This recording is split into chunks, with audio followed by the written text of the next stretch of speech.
gaurkoa egun pozgarria da eta egun garrantzitsua da ere Donostiako kirolarentzat. La palabra que nos define es bateginik, unidos, en colaboración. Y esa palabra resume perfectamente el espíritu del proyecto. Dos clubes con historia, Bera Rugby Taldea y Club Atlético San Sebastián, deciden construir una herramienta común para fortalecer el rugby de Donostia y de Guipúzcoa. Hoy no presentamos un nuevo club, presentamos una forma de colaborar, una forma de sumar, una forma de pensar en el rugby donostiarra.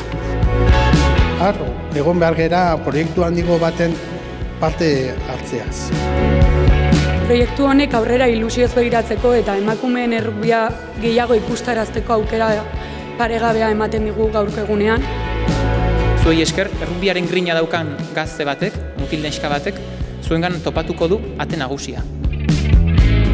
Aliantza bat osatu duzue guztion artean, aliantzak indartsuagoak eta eraginkorragoak izateko. Eta uste dut hori dela gaur hemen ospatu behar duguna, zalantzarik gabe.